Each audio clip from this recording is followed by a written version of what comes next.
Hey guys, and welcome. Atreus is a character within God of War that ultimately everyone ends up loving in the end. However, he really does test your patience throughout the first game and the second game in some ways. He's a caring and empathetic character that loves wildlife, can speak many different languages and communicate with creatures around the Nine Realms, but also possesses a feisty mannerism, one that sometimes thinks that he knows best, and from the first game, becoming extremely arrogant towards his father. Ultimately, this comes from him learning that he is originally a god within the first game for the first time, and he thinks he's better than everyone else because of it. Even going to the extent of killing Modi in the first game when he was at his most vulnerable, even when Kratos specifically told him not to do so. But in God of War Ragnarok, of course, he's grown up and matured slightly, with finally towards the end of the game, taking down that responsibility that the giants left for him, and that was to essentially try and free them throughout the Nine Realms. Today I want to explain what happened to Atreus at the end of the campaign, and where he's going to and why he's doing that, and if we'll ever see him again in God of War Ragnarok, or if we've got to wait now until the next God of War, or potentially DLC if they're bringing that out. Obviously, there will be spoilers throughout the campaign in this video, so if you don't want to hear about them, then please click away now. But leave your thoughts and theories down below in the comments if you finished the game and where you think Atreus has gone and if you think he'll come back. And why not consider, whilst doing that, leaving a like on today's video and subscribing to the channel also. We're trying to hit 20,000 subscribers and yeah, I'm looking forward to trying to hit that goal. But without further ado, let's dive straight in.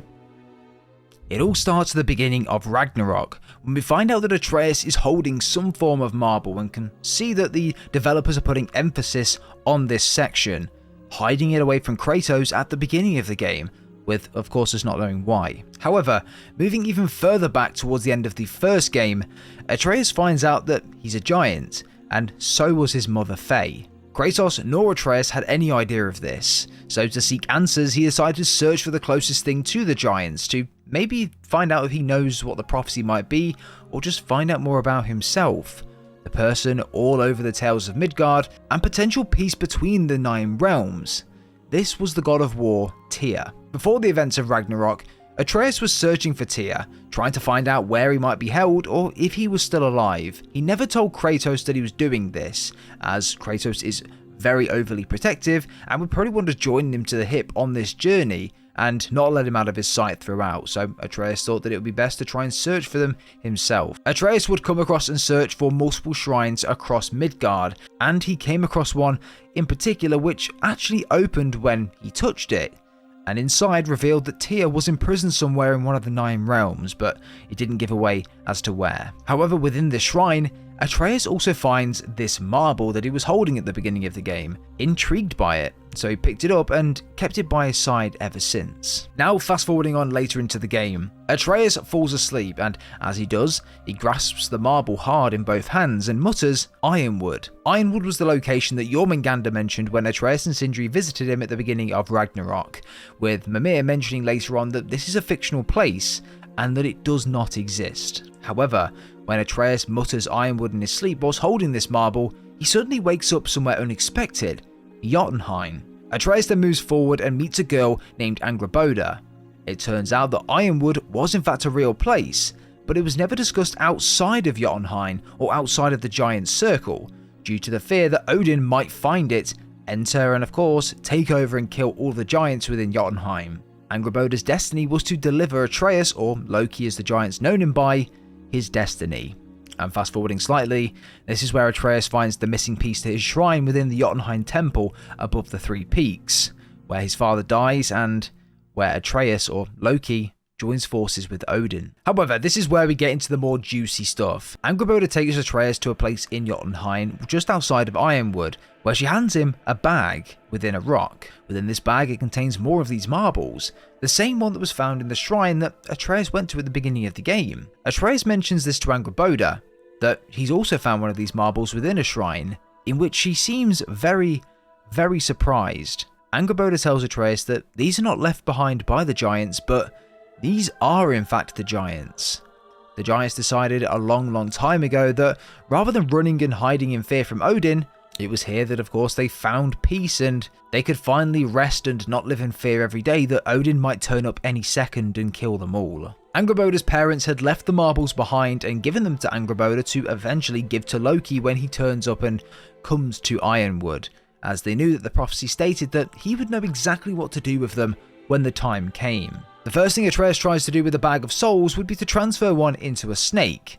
It turns out that Angrboda's grandmother would capture animals and take their souls so that she could live their greatest memories and moments, taking away the grieving nature of her son being killed. It was here that Atreus found the snake and transferred a giant's soul into it.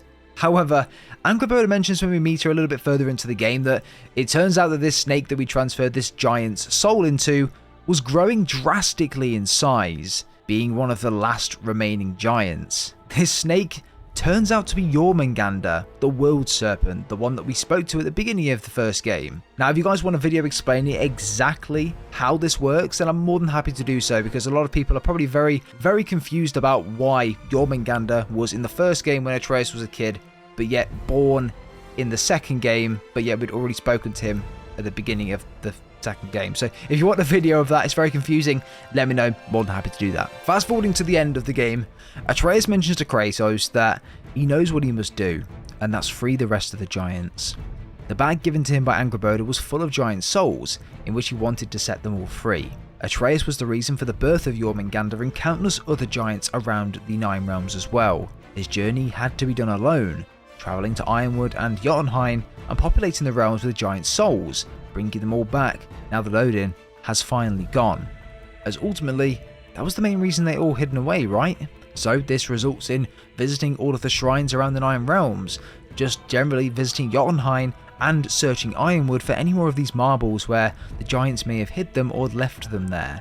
And once they've found, return all of the souls to different bodies, whether that's wildlife or whether that's people with no souls, whatever it might be. It's bringing the giants back into the Nine Realms and specifically into Jotunheim.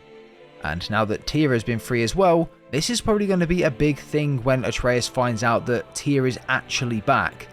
And you never know, this could be a big driving force in bringing the giants back for good. But that is going to be it for today's video, everyone. I hope you have enjoyed. As I mentioned, it is a very interesting one, and I think it kind of leaves it on a bit of a cliffhanger here. We're searching around with Kratos, Mimir, and also Freya as well to try and finish off what we started in Midgard near the Nine Realms. But when we've finished all of that, I wonder if Atreus will come back, so we will have to wait and see there. But guys, hope you have enjoyed today's video. Leave a like if you have. Subscribe if you guys are brand new, it'd be much appreciated. And I hope you have enjoyed. We'll see you all in the very next one.